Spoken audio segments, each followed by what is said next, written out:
Hello दोस्तों, स्वागत है आपका हमारे इस प्यारे से यूट्यूब चैनल में। दोस्तों कैसे हैं आप सब लोग? उम्मीद करता हूँ सब लोग ठीक हैं। दोस्तों आज हम पढ़ने वाले हैं आवेश के बारे में। दोस्तों 12th क्लास की फर्स्ट बुक को हम वैद्युत चुंबकत्व के नाम से जानते हैं।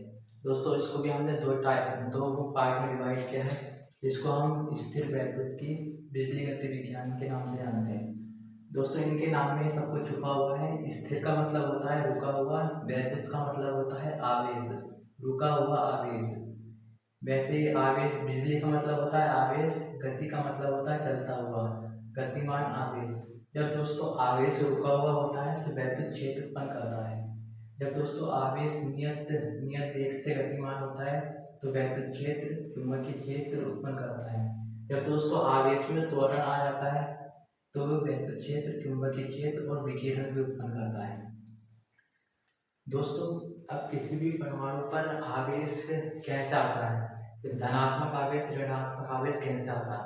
मान लेते हैं दोस्तों ये एक परमाणु है, इसमें इलेक्ट्रॉन और प्रोटॉन की संख्या बराबर है, जिस कारण से परमाणु उदासीन है। दोस्तों जब इस परमाणु में से एक इलेक्ट्रॉन की संख्या अधिक हो जाती है तो उस पर, इलेक्ट्रॉन की संख्या ज़्यादा हो जाती है तो उस पर ऋणात्मक आवेश आ जाता है। जब दोस्तों किसी भी परमाणु पर एक इलेक्ट्रॉन की संख्या कम हो जाती है तो उस पर धनात्मक आवेश आ जाता है। दोस्तों किसी भी परमाणु पर आवेश इलेक्ट्रॉन के कारण ही आता है, प्रोटॉन के कारण नहीं आता। दोस्तों एक तो प्रोटॉन का द्रव्यमान इलेक्ट्रॉन से बहुत ज़्यादा भारी है और प्रोटॉन पर प्रभावी नाभिकीय बल लगता है।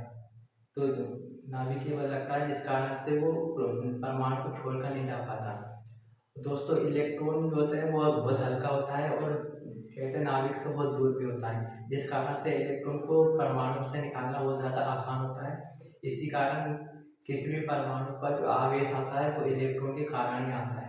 अब दोस्तों इलेक्ट्रॉन को तोड़ नहीं सकते हम, तो किसी भी परमाणु पर जो आवेश आएगा वो सिर्फ इलेक्ट्रॉन के आवेश का पूर्ण गुणज होगा।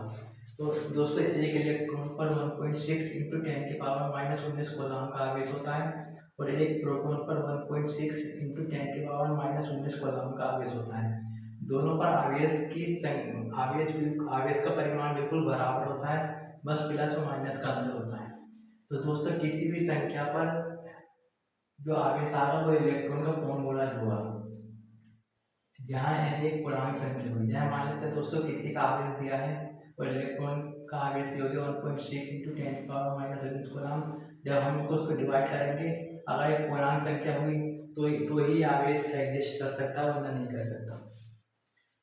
दोस्तों आवेश के मात्रक की बात करते हैं। दोस्तों आवेश का मात्रक कूलम और फ्रैंकलिन है, फैराडे है और स्टेट कूलम है।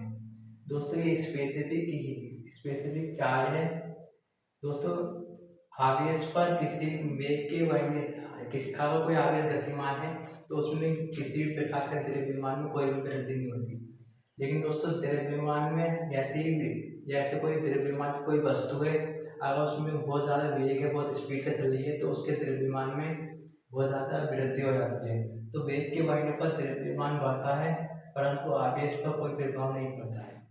तो दोस्तों कैसे रही आपको ये इन्फॉर्मेशन छोटी सी? अगर आपको पसंद आई है तो दोस्तों आपका बहुत बहुत शुक्रिया। थैंक यू और पढ़ाई करते रहो।